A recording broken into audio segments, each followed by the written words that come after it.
Hello, welcome back to Yo, Sherrod. Welcome to Jimmy Toscano. Just the three of us here tonight, and we are doing what I've been itching for, Jimmy, and you've been dreading: an Olympic Oh, post-game show. oh no, boy. Olympic post game exhibition show. That's Yes. the dreadful part. I'm all about the I Olympics, but I just can't get too high or low about these games yet. I thought Bobby was just joking about the Olympic exhibition post game shows. I didn't think this was a reality based He's idea, but he's here we spoken are. into Have you been existence. excited for these games, Sherrod?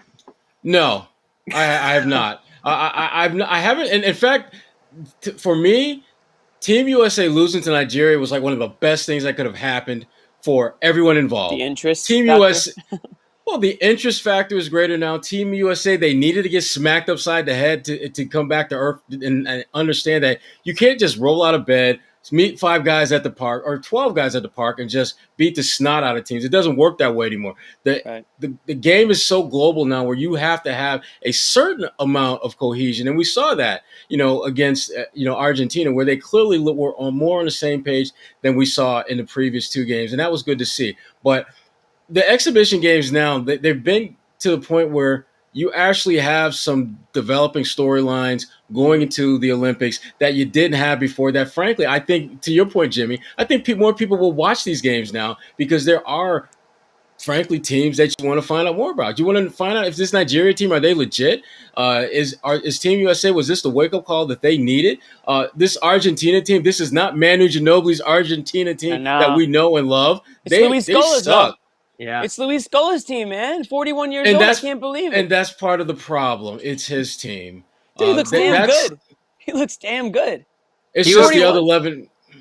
He looks good, but he doesn't look good. Well, if he you know can't what go. I mean. Listen, he No, shouldn't be no, covering Jimmy. Durant. This is what it is, Jimmy. He looks good. ... For a 41-year-old Yeah. guy playing He looks professional damn good. basketball. He looks damn good for a 41. I mean, Isn't this something? Skull If at this were 41, Paul Gasol is going to be leading Spain at 40. This is like, I think the USA needs, who could they A pull 40 out and of over league? retirement here? these Euros, man, they live right. They go on holiday. They extend their lives, and they could. Scola could probably be in the next Olympics after this one. Stop. Let's put Stop. Kevin Garnett out there.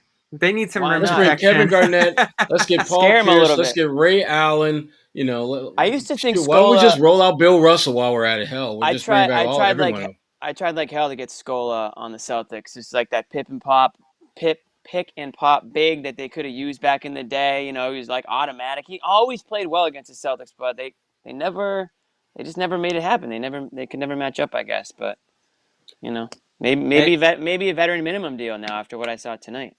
Stop, Jimmy. Stop. All right, Just fine. stop. So yeah, developing stories there. I'm following this developing story behind Sherrod. Is that a Luigi Datome jersey? Absolutely. Please, That's please, my guy. Please, I hope That's it is. my guy. Oh, I've been that's my eyeing guy. that for weeks now. That's my guy, man. you just put Bobby's jersey in a body bag, dude. I thought that was He like was a play on my jerszy up here. I'm like, come No. on, you got to bring it That's down my to the Datome. guy, man. I loved him when he was in Boston. I loved him when he was in Detroit. The guy had about, maybe a 6-centimeter vertical, but I didn't care because when he released, I always felt it was going to go in. I Dude, love that Brad- addition. to the team. Brad loved him too. Wait, Sherrod, I'm sorry. There's got to be like a backstory to this here. I mean, out of all the players you've covered in your career, you have a Datome jersey hanging up of every. I mean, I can't imagine that's true. Listen, you can easily find a Kevin Garnett, Kyrie Irving, Paul Pierce. Sure, But Rasheed Wallace. this is a keeper. Is that This hard is to one find? that you Yeah. because at the time I got it, it was very readily available. I can see that. I've had it for a while. So Okay. no, All right, I'm gonna have to. that's my find it guy, too. man. So For example, a jersey that I'm going to be getting at some point, I'm going to get a Kevin Huerter jersey from Atlanta because a lot. Okay. That again, he's going to be. I have this collection of guys that I want their jerseys because they represent a unique skill set at a unique time that most people overlook. Like Datome can shoot the hell out the ball, He could. but you're not going to remember that. Brad loved Huerter, him. I think, he should. He should love him. I love him. Everyone loves Gigi. I actually still Great follow nickname. Gigi on the gram, man. He's doing well over there overseas. He is doing well. Still winning games and He's doing his a- thing. We need He's to an get him on a icon in Garden Europe. Report one of these days. There you Yeah, go, I've Bobby. seen him That's on some some homework shows. for you, Bobby. That would be some good guess. We got a lot of potential people over the next couple of weeks here because it's gonna be a little slow once these finals end. You know, we do have the Olympics here the next few weeks. Keeping an eye out for obviously the big news out of tonight in the blowout is Jayson Tatum not playing, late scratch with the knee soreness. Wah, wah. Probably not much. I saw him. The only thing I saw at the Australia game that signaled, well, there were two things that signaled to me that something might not be right there.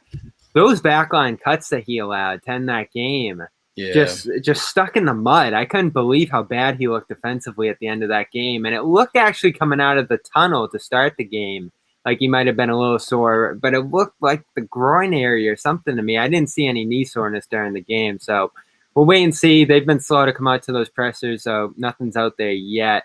But if this is something that could potentially keep him out for a little bit here, is this the kind of thing you would think would shut him down, Sherrod, or would he just kind of set out these exhibitions and then jump in those real games? Well, I think this is a situation where having your head coach be there with you is a very good thing, because I think if there is any hint that Tatum isn't going to be right and that this is something that could linger, you better believe Mr. Udoka is going to be no more games for you, JT.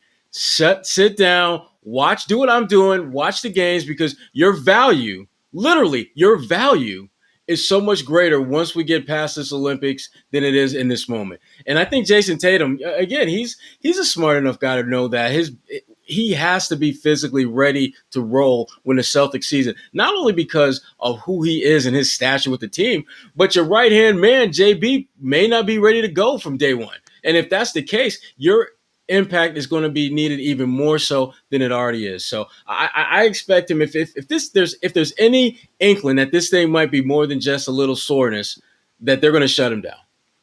Man, I hope that it's, I mean, obviously I hope that it's minor, but this is the worst thing you want to hear is It is. like knee soreness. I hate hearing knee soreness. Give me something upper body, give me like whatever, but don't tell me right knee soreness. I have nightmares. I think Celtics fans have nightmares about right and left knee soreness with the history of this team, going back to, KG and all those players, man. And man, to have something, if something really was tweaked and for it to get worse, like overseas and all this crap, that is why some people, and they were the minority, but there were some people that just didn't want. That's Jayson what I'm Tatum saying. go. Where's Nick? This is Nick's big take. He's not here. I thought he would have begged to come on tonight just to Oh rub my it in our Lord, faces. especially with the 0-2 start. Yeah. What's even the upside here? You even gonna get gold? I'm just I'll try to do my best, Nick, tonight. Yeah. Yeah. But that's a good start. That's a good start. Yeah. Let's not, jump to conclusions just yet. But obviously, and I like Sherrod's point. Your head coach is there, and he's probably making sure that you're taking extra precautions. And maybe it's barely sore at all. Maybe they just didn't want him to go back to back. I mean, they just played yesterday, and what's the point in doing that anyways? Playing back to back. That is a good point. USA games. Doing back to back. Why the hell are we doing USA training camp? Like, this is ridiculous, really. I mean, come on. I'm trying to understand the logic the behind IOC. Like, we didn't do enough back to backs over the last 365 days where we need to do back to back exhibition Olympic games. Really? So I saw you tweeting, Sherrod, because everybody was just, the Nigeria game came and went. It's like, oh, that was weird. And then all of a sudden you go through the Australia game and they lose 2 straight. And it's like, all right, something's happening here. They might still win gold. They probably will. They're still pretty heavy favorites to do so. But something's up with this team. You heard Joe Varden and Pop get into it yesterday over the margin of victories. And Varden had a point that this team, they win gold medal games by 30. And I'm all for having some more competitive games. The last 2 games were closer than any NBA Finals game we've watched so far. So I've enjoyed those. But something is just off with this group. And I know they're off playoff runs and they don't have glue guys and stuff like that, but they still have the best shooters on the planet and the best scorers on the planet here. Yeah, but over the course of not one but two truncated seasons, to go from that to right to Olympic play with very little downtime in between, you're not going to be at your peak performance level. You are not, and then let's not ignore the fact that they've had what now 3 games and what maybe 6 days together, something ridiculous like that. You're not going to have chemistry. You're not going to have cohesion. Throw in the fact that you have had back-to-back truncated seasons, which have frankly put more mileage on those wheels than normally they're used to in a 2-year, 2-season period. You're going to take some time to get into a flow, to get into a rhythm, to figure out how to not just play with each other, but how to win with each other. I mean, you look at the end of that Nigeria game. I mean, it was pathetic how they That seemed play to have call, no oh clue Lord. down the. I mean, well, here's the both of the losses. I had major problems with how they executed down the stretch against Nigeria. I felt that they had no idea what they wanted to do in those closing moments, who to go to, what type of plays to call for guys to get open, and thus they screwed that up. Against Australia, with about maybe 2.5 minutes to play, you're down by, I think it was like 5, and they just started jacking threes rather than going and attacking that empty ass thing we call the paint. There was no one there. Why would you not beat your man off the dribble, get a bucket, actually get a stop defensively, get enough? There was so much time that they could have easily attacked, got an easy deuce, or get fouled, go to the free throw line, and get back, play defense, and win that game. But they tried to take the easy route. You know what they remind me of? They reminded me of what happens when you're playing a pickup game and the street lights come on, and you know this is probably your last game. You're not trying to do the things to win. You're just trying to get the hell out of there. So that's when you're just jacking threes just for the sake of jacking threes. And to me, that pissed me off. I was more upset about the Australia loss than the Nigeria one, because Nigeria, I thought, played maybe the best game that they could possibly play. 23s, that just doesn't happen. Australia was a very winnable game that they absolutely choked away because they did not play with the kind of focus and effort down the stretch. They took the cool breeze route, jacking threes rather than attacking and finishing at the rim. That three is the great equalizer. It really is. And Australia didn't explode from three, but they were creating the quality looks out there and then just walking to the basket. There are a roster issues here with this USA team, and that's why I'm not completely ruling out the chance that they lose. I'm shocked by how little interior presence they have, even with Bam out there this time, and the point guard facilitating role in this roster is basically non-existent. And you had a pool of 57 players. You couldn't find a role point guard. You couldn't get Marcus Smart up in there, defend some guys on the wing. You couldn't get a bevy of centers out there, Jared Allen, guys like that, interior presence. They went with the big names. They didn't go for fit. Kevin Love as a choice here was just astonishing. You see the way this guy looks. And Pop opening training camp saying, oh, we got to get him back into form. What kind of time is this to get a guy back into form late in his career? Well, let's be honest and real, though. Form. This is who he is. He's exactly who we thought he was. And as far as getting him in shape and form and all that talk, he played for freaking the Cavaliers. It's not like it's not like he's coming off like this extended postseason where his body is trying to just recuperate from a long. Hell, you've been out since then. Well, you've been off longer than anyone, basically. That was a shock. What's Pop saying that Love just took the last month? He's just been chilling. Yeah, I guess a lot of these guys have. Varden, I was laughing my ass off reading Varden's piece about this. He was saying that they looked like they came from Dunkin' Donuts with hands on their knees, huffing and puffing. Wow. And, it was kind of deserved. Shot. Well, yeah. Ricochet shot at Dunkin's, by the way. These guys look gassed. The defense has been disgraceful in 2 of these games. I'm just shocked that people are saying, oh, it's just an exhibition. They've played 56 exhibitions since the Dream Team and have lost 2 before this. Then they come out and lose 2 to start this tournament. Obviously, that's going to set off panic alarms. You're not just not blowing out teams anymore. You're losing to teams. Right. And, you include the 3-ball and other NBA players on other teams. We're talking about Precious Achua and Keza Apala and, Gabe Vincent, these types off NBA benches. Yeah, obviously that's going to close the gap a little bit here, but this is self-inflicted by America here. And, maybe Nick does have a little bit of a point here that some of these guys just aren't physically in the best spot to be performing at the highest level right now. I mean, getting on a plane to Japan is not going to help this group. No, it's not going to help them. And frankly, they got to care about winning.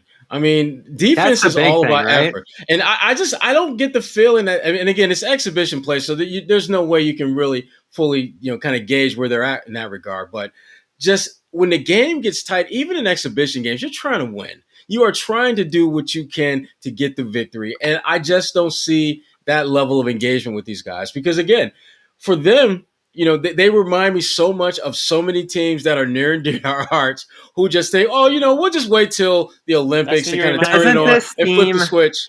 I was gonna This is get to so. that. This is such Here's the switch. This is such a Celtics 2020 2021 Olympic team we're seeing. Oh my lord! It God, I hope just not. translated completely over. I feel like I'm watching the same exact team. And the other It thing, is. Bobby, I think you wrote about this. Correct me if I'm wrong, or maybe you linked to it in your piece that's up on CelticsBlog.com. I'll give you a little plug there. Way to throw the bounce pass, Jimmy Thank Yeah, Toscano. you. that's Well right. See, done. teamwork right there.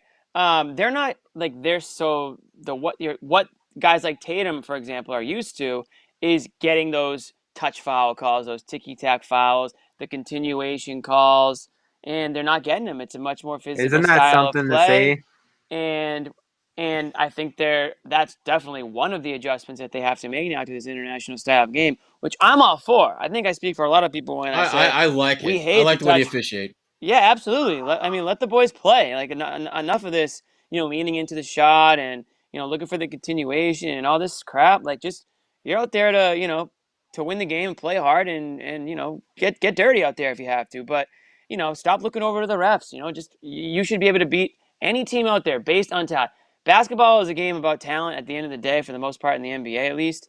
And you can't argue the fact that this is the most talented team in this competition, and they just have to play a little bit more together. And again, it sounds like a Celtics post game show. Get out of one player mode and start moving the ball and start integrating other players into these plays here and just play the game. Just play the game of basketball, and you should be good. It's just frustrating watching these last really all three exhibition games because it wouldn't be so bad if you felt that the U.S. talent-wise just wasn't quite where it's been in past years. If maybe they had dropped down a notch or two in terms of overall talent, then you say, oh, well, you know what? This is what happens when you don't bring your best players out there. But you got freaking Kevin Durant. You got Right. freaking Jayson Tatum. You got like Lillard. You've got Lillard, you've got like guys with like a total of like 40, 50, 60 all-star appearances Yeah. to their collectively. You've got talent. But do you have a team? There is a difference. And I think when you look at them, you look at a team like Nigeria, which is a team. That's where the Australia, Olympics is the all Aussies. exactly. Teams typically beat I talent love when it that comes to the Aussie Olympics. team. They're fun to watch. They're fun to watch. Yeah. Joe And Ingles unleashed scrap. when he's on the ball in that Joe game. He's NBA low key. players, but they scrap. Ingles is one of my favorite players to watch because Me he too. genuinely looks like he's having fun out there. You'll see him talking with other guys on the other team. You'll see him, if he makes a bad play, he'll just like literally make fun of himself. And when he makes a good play, he'll jokingly point to you and just kind of like, you do realize I just like dropped like back-to-back threes on you and you still won't guard me? He's got that type of facial expressions, and he's just an enjoyable player to watch. And that team is like that. But again, they play as a team, not as talented individuals.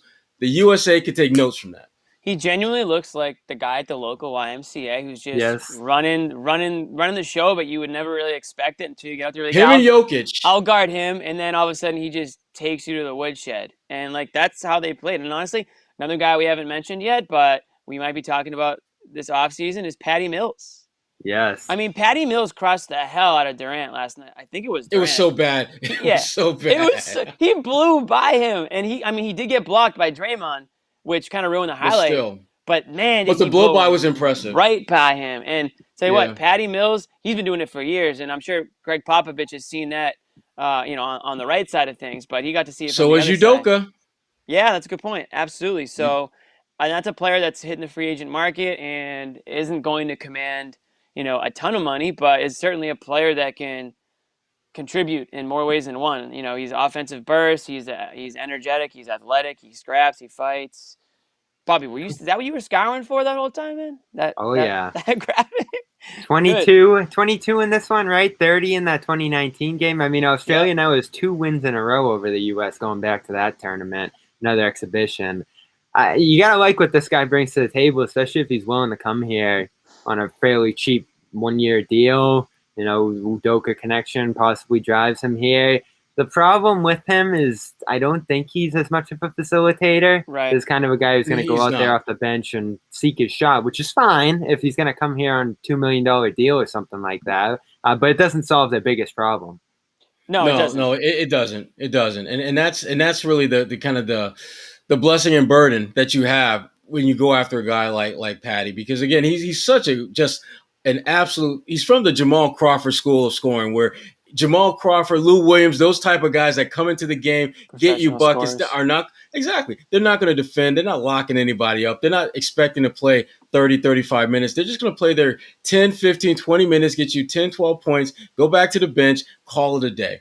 And that's fine. But to your point, how much is this going to cost you?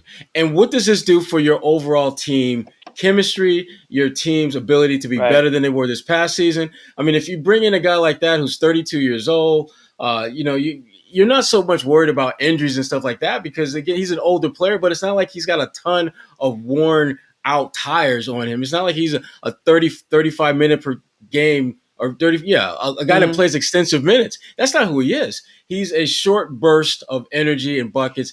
And you can use that if you're the Celtics, but you still haven't, to Bobby's point, you still haven't addressed, I think one of your biggest issues is who is going to be your primary facilitator. Because, again, Team USA is a team of talent, but they don't look like a team.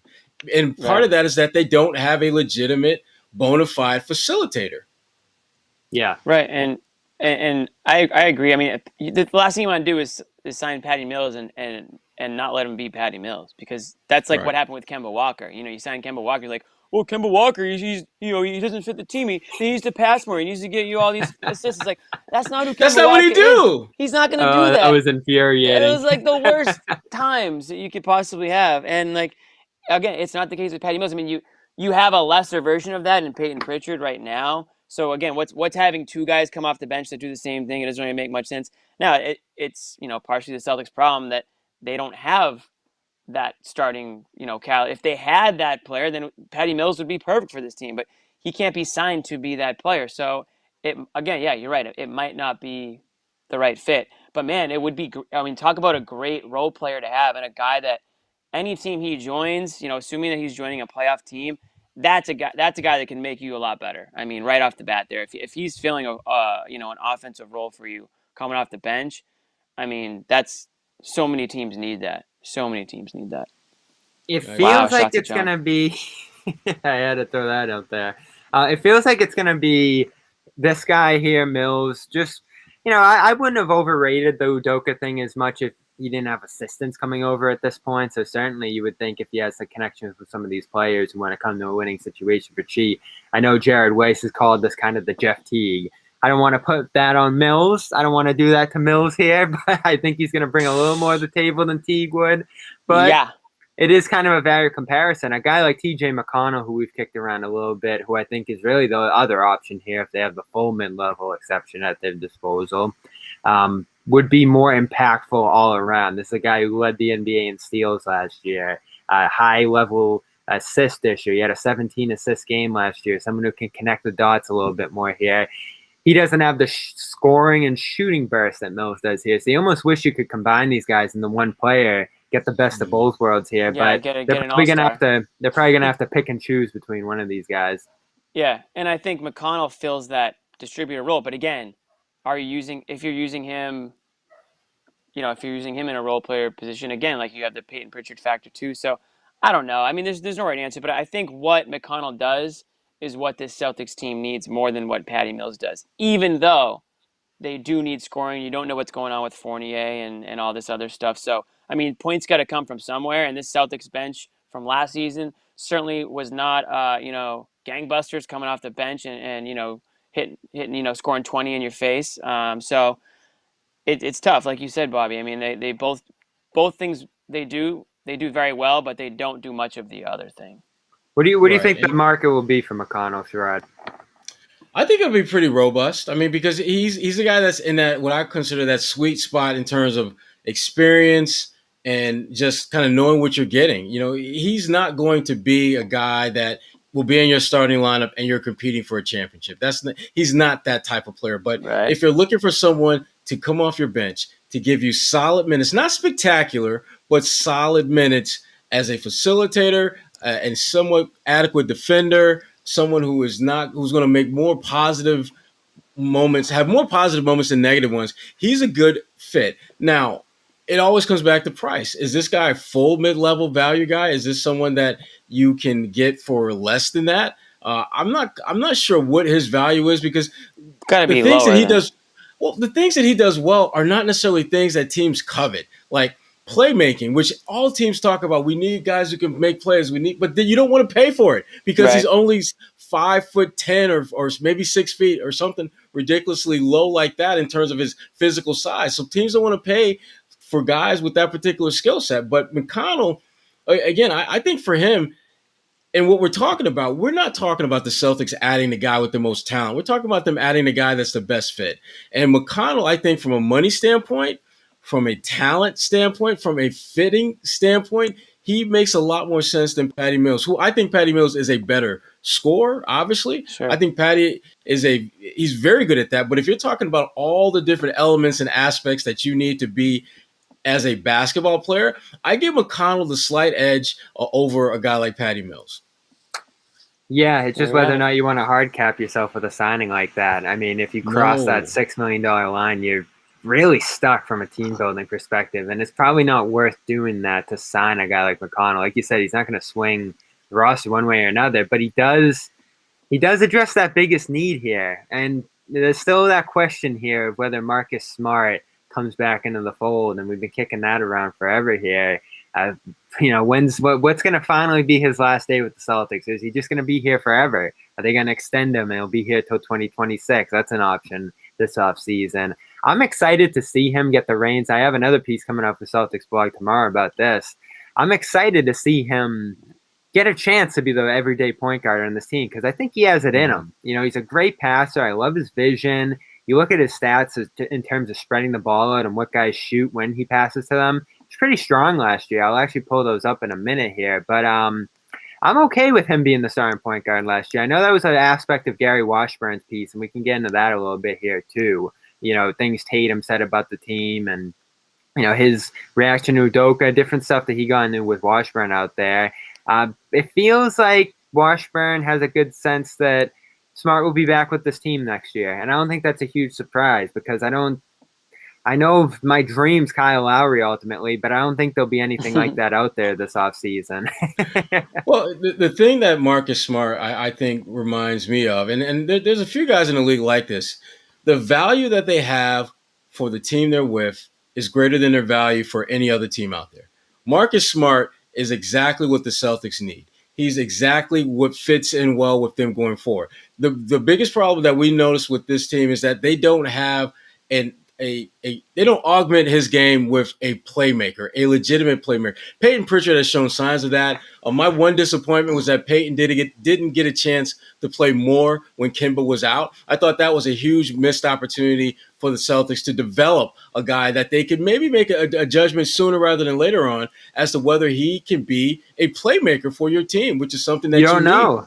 Maybe we'll learn a little more in Summer League, but you really don't know with the full team after last year somehow. Right. And when you speak of Summer League, the guy that everyone is going to be watching is Yam Madar to see what he's going to do. Drink. Yes, Jimmy. Everybody drink. We got our first Yam Madar reference of the show. Exactly. Yam Madar. Keep it up, Jimmy. Go on. Is it Yam or Yam? Somebody corrected me. I let us roll with Yam for a full show, but it's Yam. It's probably Yam. Is it Yam? I think I'm just gonna. I kind of like Yam. Like he's a basketball player. How are you not gonna go with Yam? I mean, you're not gonna mispronounce a guy's name, but Yam would be a great name. No disrespect, but Yam is just awesome. Yes. Bad news on Yam. They might have to buy out his contract there or something. There was some sort of article in Hebrew. I couldn't decipher it completely, but I guess he's kind of locked into that contract out there. Before we jump into him, I just want to follow up to Sherrod's points, and I agree with a lot. Smart. Yeah, I agree with a lot of what Sherrod said. I think I think Smart is the best point guard that they could probably acquire going into next season without, something crazy Yeah. drastic happening.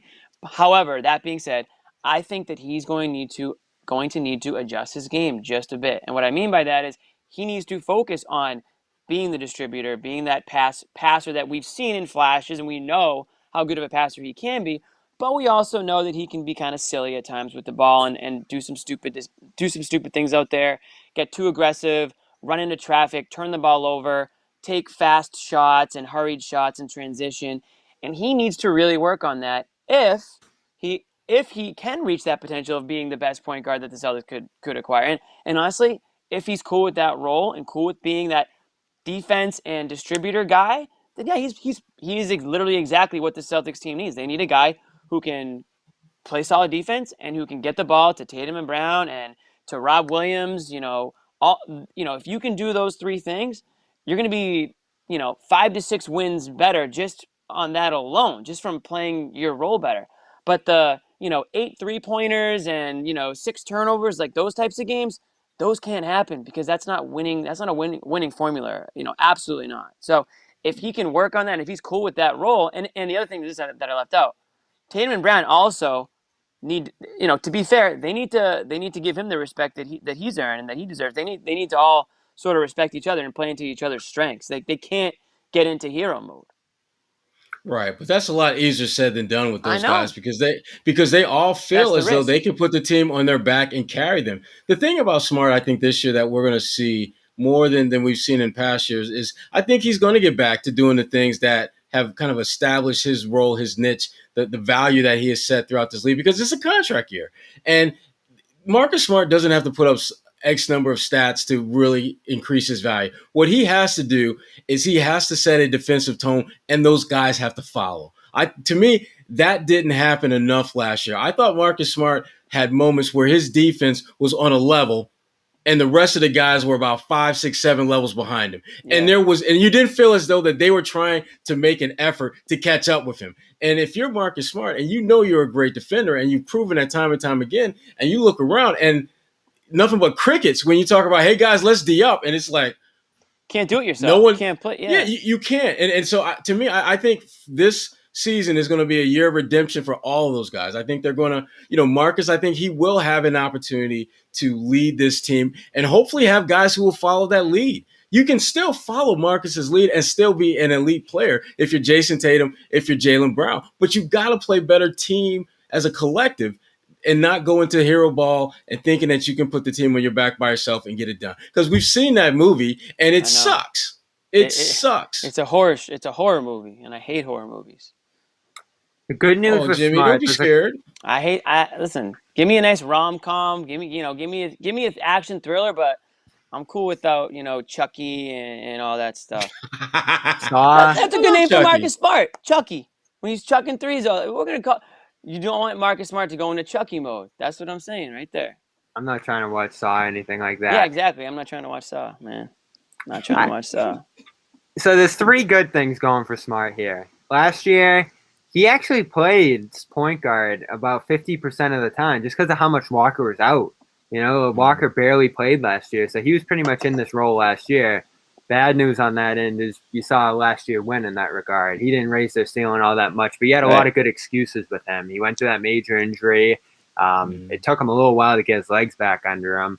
And frankly, I don't think they had all that time to set roles and do the different kind of things they want to do in practice in terms of just establishing how they want to play last year. A lot went wrong last year. It's hard to just, again, you can't look at a player and base it on just last year because that was just such a disaster. Yeah, and you've kicked us around, Jimmy. Like, can you run this team back? You still don't necessarily know, I think, based off last year, what that team would have been capable of if they had everything intact here. Now, obviously, your upside's limited because you can't factor in Walker being part of the fully healthy cast here. And, even if Horford plays his role great, I don't think he's necessarily a ceiling raiser. But here are the things I love about Smart going into next year. Good piece to have going into next year. Most assists of his career per game last year. Most drives of his career last year. Got to the free throw line more than ever before. Obviously kind of had a regression in terms of shooting, but he shot less overall. I feel like overall, especially early in the season, he committed to a more restrained approach and focused on getting guys the ball all over the place. I thought he managed that double big lineup well early on, the best he could. And if you look at the lineups last year that played at least 19 minutes with Smart at point guard, that double big lineup and, a weird Jeff Teague lineup out of like 8 or so were the only ones that were negative. You put him out there with Tyson Ojale, they were +6. You put him out there with Grant Thompson, they were +30. Robin Grant, +50. They put out some good lineups out there last year with him at the point. And honestly, here's my last memory last year. No one's going to remember this, but he was really good in that Nets series once Kemba went down. 23 in that game 3, I think it was, when Tatum scored 50, 10 of assists. I thought he commanded the point well in that series. Yeah. I mean, it's the bottom line is that he just has to establish his role, play that role, and the guys around him have to react to that and respond to that appropriately and consistently. And that, to me, is again, that's a great point, because here's my worry. If they don't extend him and he goes into the year with his contract being a thing, don't you think that undermines him in the room a little bit? It makes it a little more. Yeah, I do think it complicates things a little bit because, when that contract doesn't get extended, it raises questions that if you're Marcus Smart and the Celtics, you don't want to be asked, but they have to. How is this going to impact his ability to lead? Because I don't think he will do anything that would jeopardize that leadership. It really becomes more about how are the guys responding and reacting to his leadership. Because I think he's still going to play hard. He's still going to do all the Marcus Smart type things out there. But is that going to be enough for those guys in that locker room to listen to him, to follow his lead, to do the things that he has done well at a high level for years when they know there's a chance that he may not be here, at the end of the season?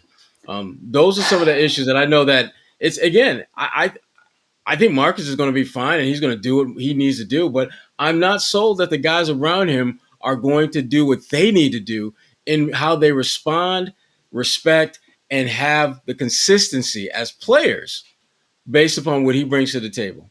Because he's a big part of what they're going to do next year. There's no getting around that. Their defense sucked. He's your best defender. Here's a radical thought. How about following what he does defensively and incorporate that into your game?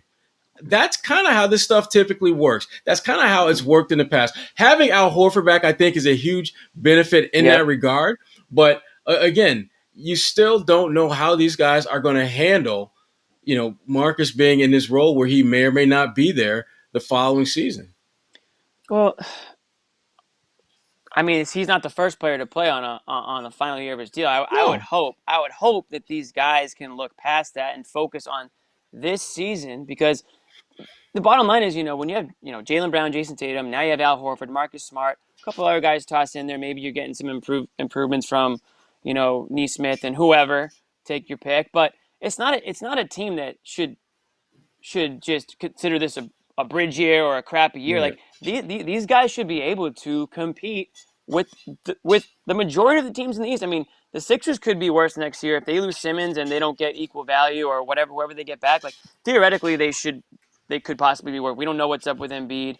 The Celtics should be in the mix. The East is wide open. The Celtics should be in the mix. So all this stuff about we're not going to listen to you because you might not be in the team next year. Well, who the hell knows who's going to be in the team next year? Aside from Jayson Tatum, I mean, obviously Jaylen Brown's right up there with him, but it's stupid to predict. I mean, the team could look completely different in 2 seasons. So just play your game. And listen, they don't need to be best friends, but they do need to respect each other, and they do need to trust each other on the court. They can't play with attitudes or egos and all this stuff. They need to put all those aside when you get out there on the court. Marcus Smart's talented enough to put these guys in the right positions, and he's obviously talented enough to do his thing on the defensive end. He's first team all defense player.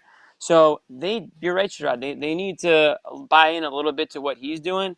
And at the same time, Marcus Smart, if he is going to earn this point guard role, his duties need to be clear. Your job is to get these guys the ball where they need to get the ball. And if you have a lane, go for it. But that's not option number 1 for you. That's option 4. Right. And there's still nothing on Tatum out there. I'm keeping an eye on that.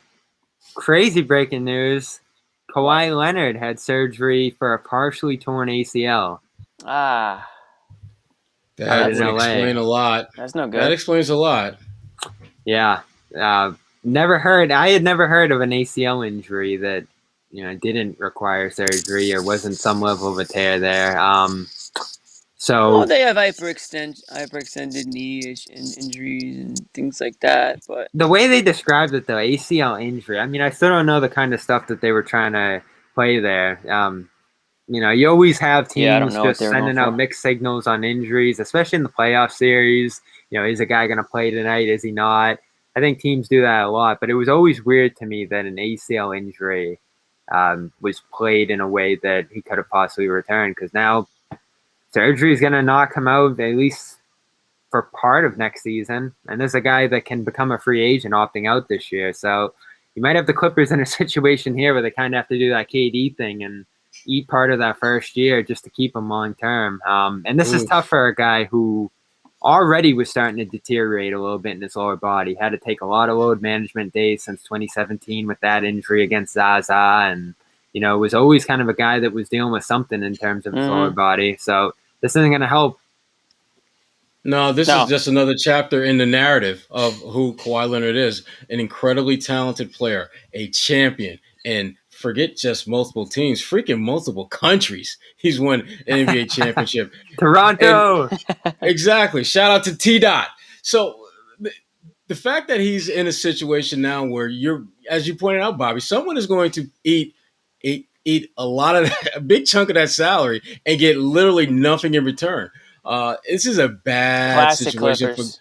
It really is. It really is. I mean, and part of you feels bad for Kawhi, who, let's be honest and real, he is the when they go back in history and they look at load management and they're looking for just kind of the genesis of it, you're probably going to have a picture of Kawhi Leonard not smiling as the face of load management historically.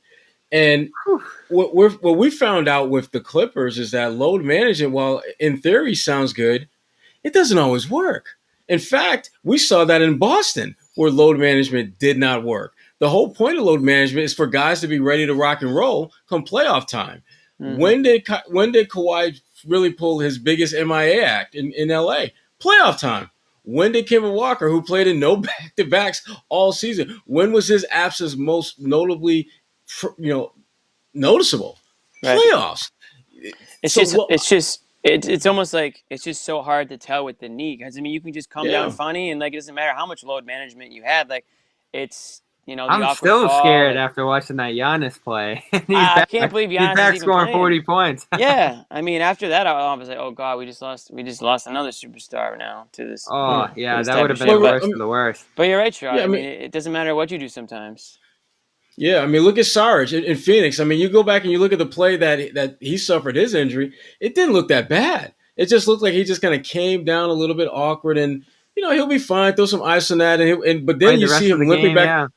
Yeah, you see him limping back to the locker room. It's like, oh, this is kind of serious. This is like a big deal. So, question. So now Kawhi picks up his player option. I mean, did the report say how much time he's expected to miss? Our Twitter. John loves our Twitter doctors. Yeah, I know. Spencer Dinwiddie last year, similar injury, 7 months. Oof. They do a full reconstruction even for a partial tear. So there's a good chance Kawhi's out for all of next season or most of next season. And then becomes a free agent, correct? Yeah, so he's got a player option this summer. So he could opt out and which is an insurance plan. And sign a max deal, I'd say. I don't think he'll opt into that player option. Oh, you don't think he'll just opt into it?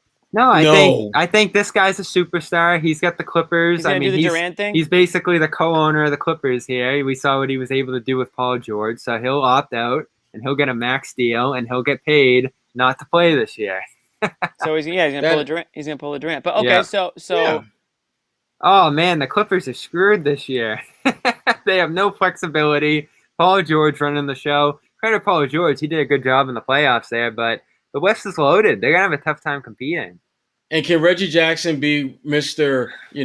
November, December, January, February? Jackson's a free agent too, right? Yeah. Yeah, and I mean, this is a guy that not that long ago was thinking about calling it quits, and now it's like, he's going to get paid well because he showed up in the biggest games that matter, and that's the playoffs. They go after Kemba now, maybe the Clippers. They need some scoring, or Good point. That's always been Yeah. a thing I felt like. Yeah, Had and an they have injury some guys now. to dump there. Yeah, you'd rather have a Kemba than a Beverly if Kawhi's out. So that's Yeah. probably Yeah. a trade that works there. Yeah, good call, Jimmy. I think we'll see And that you know, soon. all you got to do if you're the Clippers and you're working with Sam Presti, sweeten it with a draft pick. Do we know for sure? Wait a second, we already have all those picks. Do we know for sure that Kemba's even on the Thunder? I haven't heard a peep out of him or the organization since the trade happened. The payroll, yes, he is on their payroll. Yeah, he's on their payroll. Now- He's there in paper. Now, exactly. Has Kemba stepped foot in the state of Oklahoma yet? Yeah, I don't know if we'll ever get a Kemba Walker introductory press conference in Oklahoma City. I'm not so sure yet. And I think that's okay. I mean, as long as you this is the thing about players that I've come to understand. They are less bothered by being put in crappy situations than they are not knowing the crappy situation in advance. For Kemba Walker, Oklahoma City is not where you want to be. But if, let's say, they're telling you up front that, we're going to be looking to move you, so no need to come to OKC. You're good. Do your offseason rehab and all that stuff, and we'll see what we can get done. Yeah. That is all players want. But if you make that trade and you say, "Oh, Kemba, we think you're going to be part of our future. We love you. Let's go and find you a place to stay," all while you're thinking, how can I flip him and get me a first-round pick? How can I flip him and get me maybe multiple picks? Right. That's the stuff that gets players upset because there are timelines when it's clear that organizations are looking to move you, even though everything they're saying is we're not trying to do that.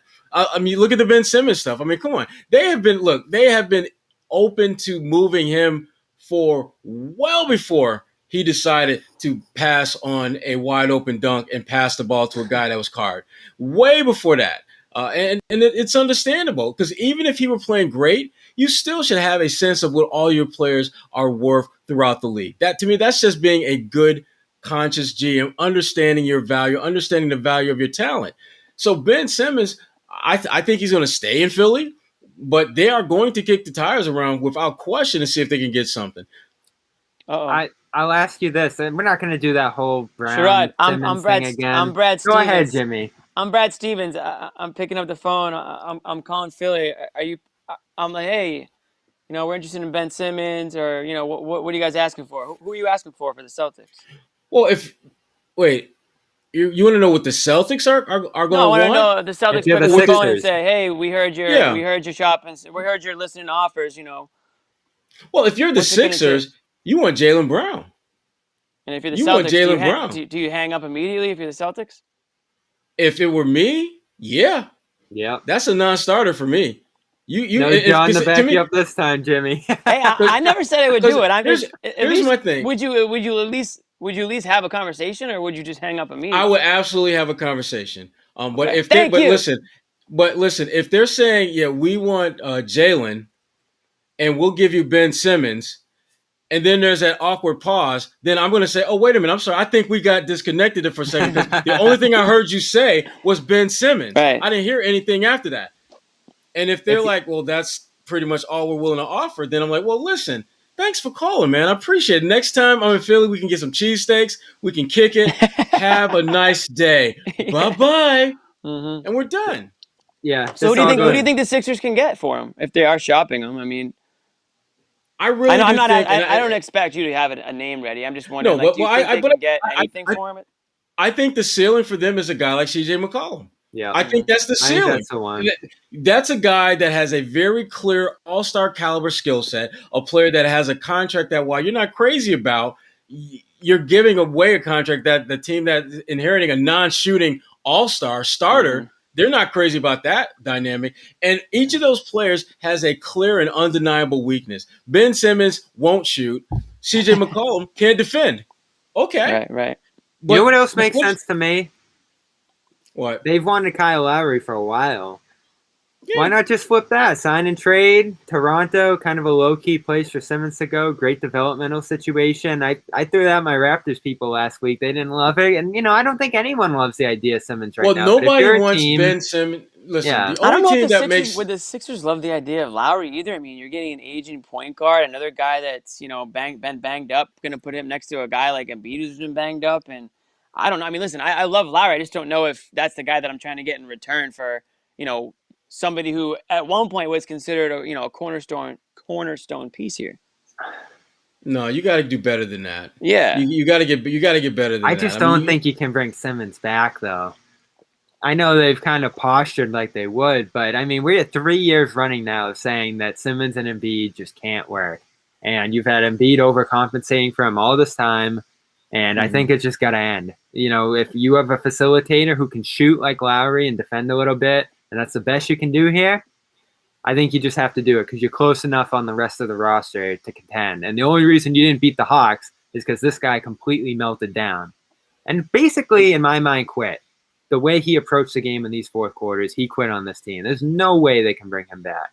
and this was one of the few times I've ever seen the best player and the head coach both throw a particular player under the bus. Doc Rivers in that post-game press conference made it pretty damn clear that things are ending, and basically Doc had to duck for cover though. I mean, Doc had no choice but to take that ball and pass he that flame did. immediately. He did. Listen, I'm siding with Embiid in that circumstance. I am too, and that's the to me that's the dilemma that the Sixers are in, because you've asked people to trust the process, and the process didn't work. The process has gotten you to the second round of the playoffs? Are you kidding me? You took all those ass whippings for years, and all you got to show for it is a second round presence. And Are you kidding? But you want me to believe that the process works. You want me to believe that I should trust the process, and teams should seriously think about tanking, because you can get a lot of really good players and they can be really good and you're going to win a lot of games. Well, it doesn't matter if you win a lot of games. What do you do in the playoffs? I'd much rather have a team that barely gets into the playoffs, that kicks ass in the postseason, than a team that wins 55, 60 games every year and then they get absolutely trounced when it matters. But you know what, though? Year. They're not the first team to tank and all that stuff. They just got more publicity for it because of the process. I mean, the Suns did something similar. I don't know how much of it was on purpose, but I mean, they had to suck for a good amount of time to put the roster together that they had. So there is value to going that route. It's risky. I mean, the Suns didn't make the playoffs last year, and now look at them now. But because they got the right piece in Chris Paul to take him to that next step. So you can't just trust the process and then expect all the guys you drafted to just fit together. You still have to bring in outside forces. So that's where they kind of fell off there in Philly. But the other thing I'll say about this is why Simmons probably has to go is because now the fans turned on him. I mean, who has his back at this point? In Philly, they can get ugly. The Philly fans can get ugly quickly. And if if he comes back for game one and it's a lot more of the same, they're going to be on him so fast that it's going to make his head spin. He won't even want to take the court. Never mind take a shot. And I mean, if they make the decision to bring him back, I think you have to have a conversation with him and just let him know that from day one, you on the clock. You are living on borrowed time by being here right now, because the way you performed in the playoffs, the way you have just absolutely basically flashed the middle finger to the organization that kept telling you need to become a willing shooter. You don't have to be a great shooter. You don't have to be a guy that takes 25 shots. You just have to be willing to take the shots. an open shot. He wouldn't take an open dunk. He wouldn't take it. And that, to me, that was a crossroads moment for Sixers fans when they realized we can't support this. We can support the process. We're not even asking you to take a shot that might. And to me, what made it so bad was when he was asked about it afterwards, he admitted that he was truthful. I thought I was going to get fouled. Mm-hmm. You mean to tell me that you are so damn scared of getting fouled that you won't even take an open dunk? And I know if you're Doc Rivers, it's a good thing that we can't hear exactly what these coaches are saying or thinking in certain moments, because I guarantee you at that moment, Doc mentally, in that moment, was done with Ben. In that moment. Now, obviously, afterwards, I had a chance to reflect and think, okay, I can't really feel that way, because if we wanted to trade him, I can't feel that way publicly. But damn, an open dunk. An open freaking dunk. But you're thinking about the guy who's behind you who might foul you.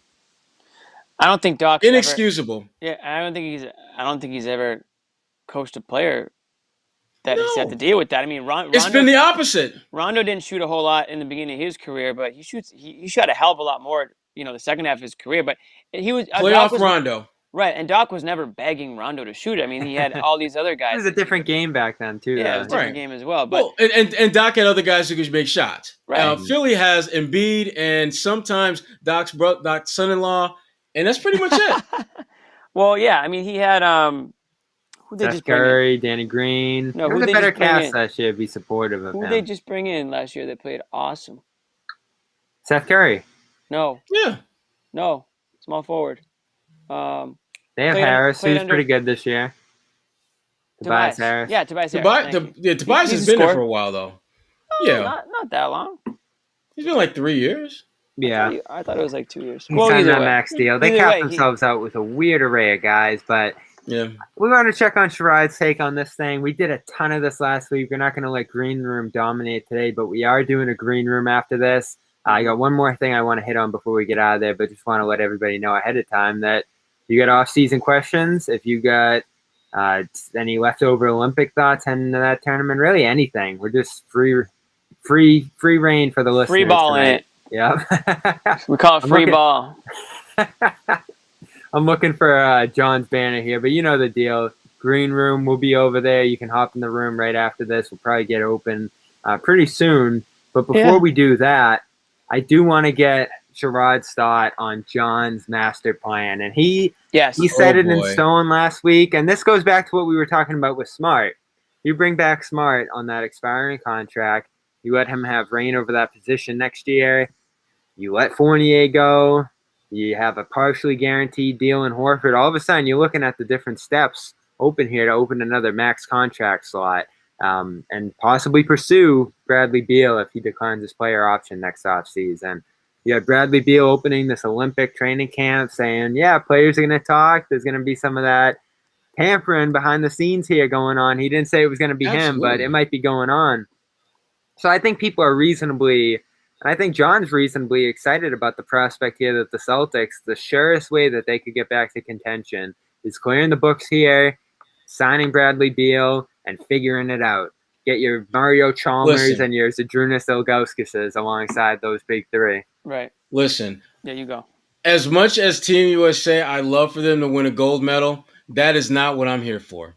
I am here for Tatum, the recruiter, not Tatum the baller. I'm here for Tatum the recruiter to set the table. It doesn't have to be guys coming in this year. It could be guys coming in 2 years from now, 3 years from now. I don't care. Set the table to get you some guys in here who can play at or close to the level that you're at so that you can be a title contender. That, to me, is what this whole Olympic experience for Jayson Tatum should be about. I like the fact that he's got a little bit of soreness that might force him to just kind of sit back and watch and not necessarily play. Because there may be some things that he's seeing out of guys that he doesn't really see or notice when he's playing against them or preparing to play against them.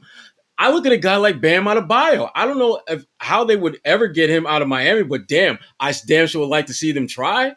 I would not have an issue with them trying.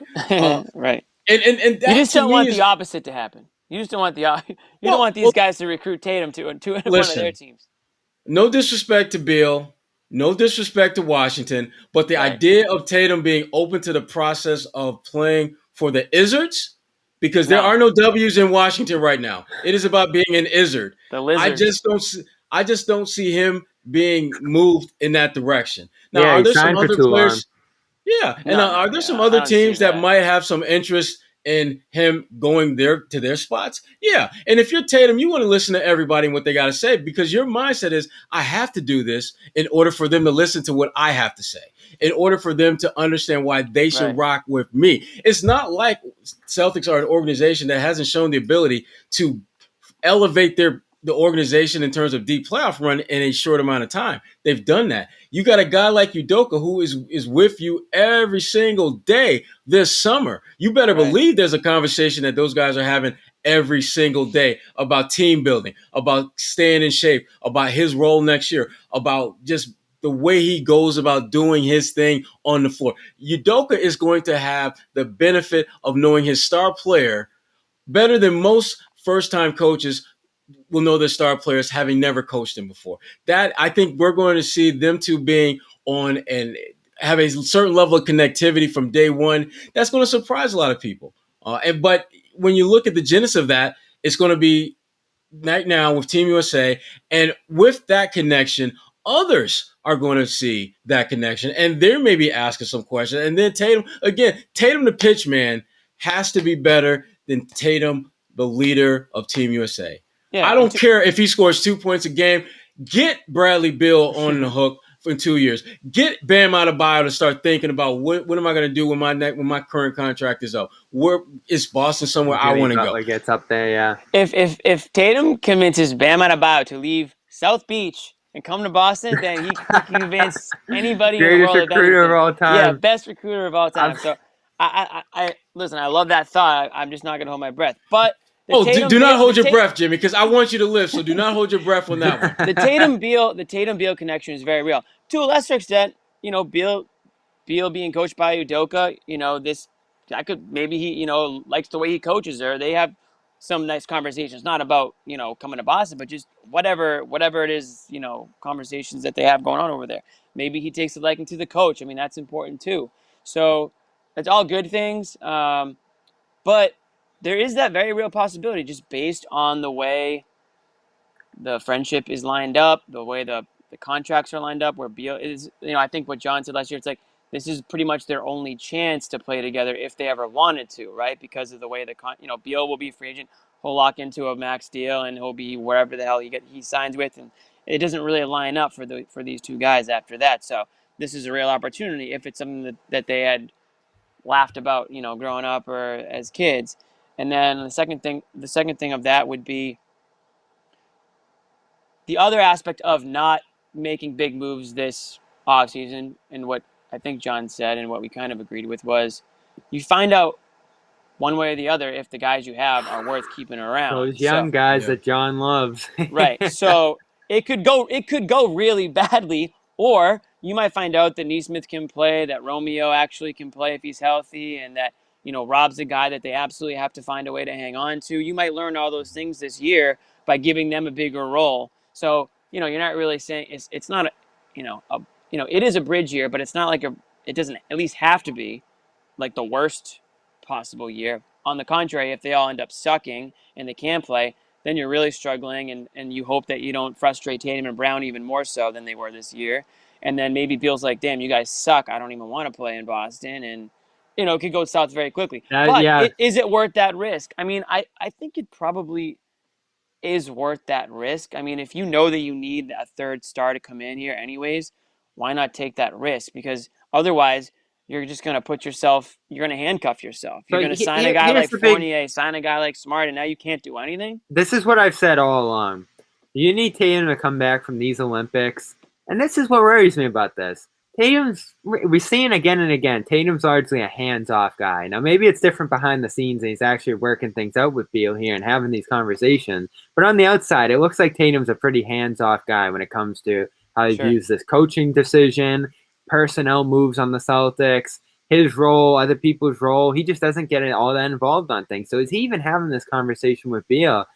I'm not punting on this offseason unless Tatum comes back and you have some sense that Beal would at least think about opting out of that deal next year and going to Boston. Because if you're passing up on other opportunities now, I think that's very dangerous. And you could end up in a spot where you have a fifth free agent in a row walk for nothing in Fournier, and then next year have a sixth free agent in a row walk for nothing in Marcus Smart. So I'm not thrilled about this plan. I'm just not certain. You're not going to put Fournier in the same category as Kyrie and Horford and Hayward, are you? I mean, no, but I mean, it's just another guy that leaves for nothing. Yeah, okay, but the difference would be they wanted it that way. The difference would be the Celtics were like, see you later, thanks for. So is Beal? I mean, is this something Beal would consider doing? I would put Fournier in the same category as Evan Turner, a guy that had options, that what he was able to get money-wise was beyond what you're willing to pay. Yeah, you could say that. But I mean, once you start going in a different direction, I mean, obviously you have a different GM at this point. It is what it is. It's just kind of a sunk cost, those second rounders and Right.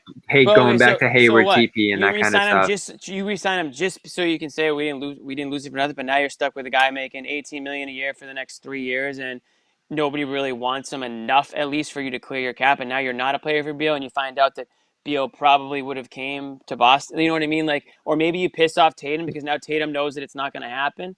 You just need some level of confidence that you're going to be in play here, and I'd imagine they'll find out some way to figure out that whether that's true or not. I would think that they would feel that they have a chance.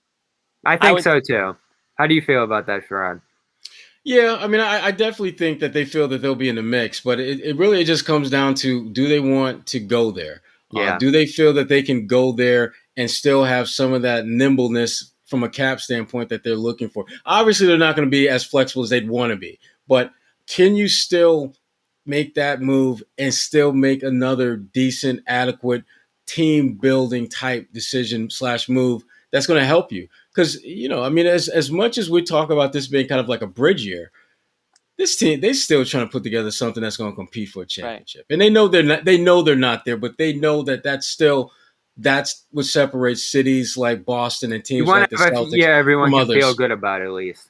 Yeah. So Sherrod, that's a good point, and we had texted about this earlier, is that in order to create that cap space, you need to let Fournier go. You need to let Smart go. Correct, Bobby? Yeah. You need to get rid of Horford. Yep. You'd either cut him and eat that $14 million or trade him somewhere. And then you allow yourself to re-sign Rob. Is that correct? Does that give you the space to do it? Because we want to make it clear. At least me and John want to make it clear. We want to make this deal happen without getting rid of Rob. Yeah. Yeah. You could potentially keep Rob, and luckily I don't think Rob's going to be a guy in the next year or so who's going to break the bank in terms of his offers on the open market. Well, but when he makes the All-Star team next season, he will. You could Damn, Jimmy with the scolding hot take there. Okay. If he can stay healthy, who knows? I think leap into the building. Damn it. Well, listen, you can't make the All-Star team on the bench. I think if you dumped Horford in fall next offseason, you would squeeze out enough space to hold on to Rob's restricted rights. So at that point, obviously, you'd be in a much more advantageous spot to keep him. Right. Smart. Which is worth it. Which is worth Smart, it, by the way. Yeah, it would be, because you want a guy like that who can move the ball and protect the rim and do those different things with the wings. Because frankly, I think you're going to be weak on the boards with that kind of core and be weak in ball movement to some degree, depending on who your point guard is. Probably won't be Smart. Smart's going to have a $21 million cap hold. He'll probably have decent offers on the open market next offseason. And unless he really just wants to stay with this team and make minimum money, which I can't see, he's out of here in this scenario. I got yelled at for yelling at you for that take last week, so I'm gonna let you. That's the only way. That's the only way. Is if Marcus Smart takes a veteran minimum just to play in the Celtics, Sherrod. With Beal, Tatum, and Brown, again, he didn't get paid the way he wanted to last time, so I don't see it.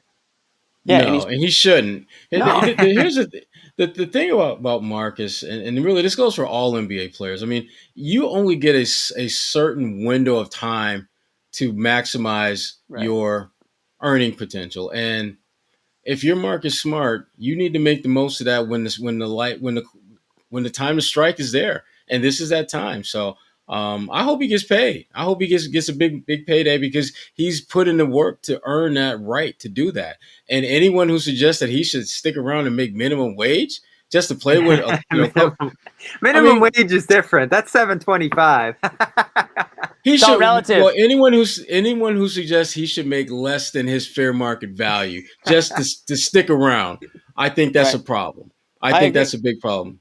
So. And that goes for anything in life, Don't discount yourself, man.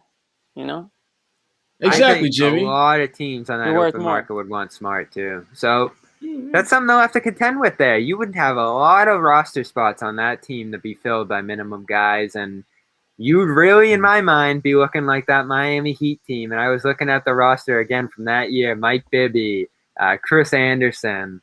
Those types. That's the kind of Celtics team you'd be looking at with this level of a big three here, along with those young guys. And that is the key, as John points out. can Romeo get involved at a higher level this year? Neesmith certainly would have to become a starter on that kind of team, or a near, a six-man kind of guy.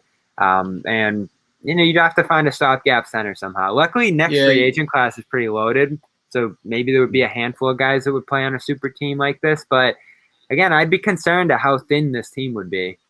Yeah, you got to get more bang out of those low money rookie contract players if you're the Celtics as you put this thing together, because that's really where the really good teams are at.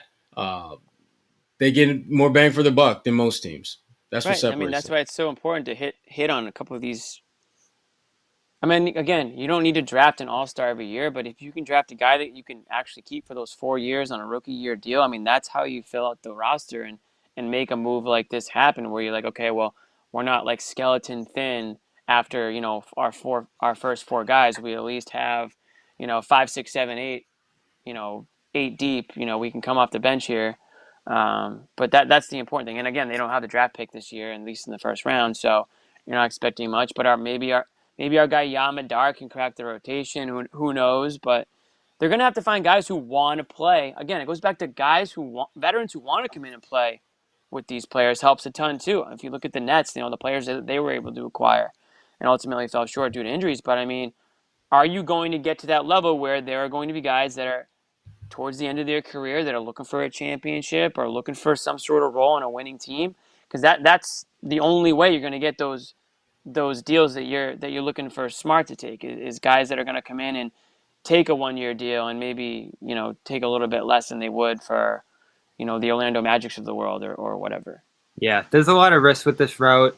At least it would give you a long-term window to get to that point, though. You'd have a couple years where different guys who are being cast off would probably keep joining this team. Because, you look at the Nets last year, they lost, but they still have a situation there where guys are going to still want to join going forward. Oh, definitely. You'll probably have Blake hop back on board. You'll probably have other veterans who are cast away. Who knows? Maybe Kevin Love breaks loose at some point and he wants to go there. You're going to have different guys that want to do it over multiple years there. And you'd have a very long window with Beal, Tatum, and Brown on max deals. It's just I do think you need good role players and good glue guys to bring a team like that together. And I don't know if the young guys on this team are good enough to step into those kind of roles when it comes to that. So that's my only problem with that plan. Here's the thing. You what else are you going to do? If you can get Beal, you get Beal, and you figure out the little pieces later. You don't build the role players in first and then try to fit your superstar around them. You just get the big guns and, like you said, fill it out. The buyout season. You do what you can. Yeah, it's just 3 scorers, 3 wing guys. The burden of ball handling and playmaking is going to be on them. Are they going to defend at the highest level at that point? But again, you're right. 3 stars, it's hard to pass that up. And again, I have some alternative ideas, but I don't know if they'll be available. So my Lowry plan and the Brogdon plan that you like and things like that, who knows if that's going to be possible this offseason or if those teams even want to move on from those guys. So we'll keep an eye on everything. We got Olympics starting late next week, opening ceremonies. We have the Summer League starting August 6th. Quite a few Celtics that and love are going to be out there in Vegas. So those things are coming up fast here over the next couple of weeks. We missed Joe Sway. We missed John, some of us tonight. So we'll catch up with them again next week. Good to catch up with Sherrod this week. We got NBA Finals, a couple more games here. Been enjoying Giannis. Still one of the best playoff runs I've seen as he bounces back from this knee injury and keeps killing it out there. And maybe we'll be willing to turn the series around. So we'll jump over to Green Room now. We'll hit on all of that. We'll give you about a half hour over there. The link is out. It is in the chat. We can repost that again. I'm about to tag it here. So we'll jump right over to there. We'll let you in. We'll have your calls. Globe, Gary Washburn, something I want to hit on over there. Jayson Tatum talking about the team a little bit with Washburn at Team USA. G-Dub. That was a good interview. Some interesting stuff in there, especially when it comes to Beal. So I'll hit on that over at Green Room. Come join us. Come give your thoughts on that and everything else. Sherrod jumping over us for a little bit there. Jimmy, probably give about a half hour over there. So come join us. Come chat. And we will see you next week here on the Garden Report. Peace.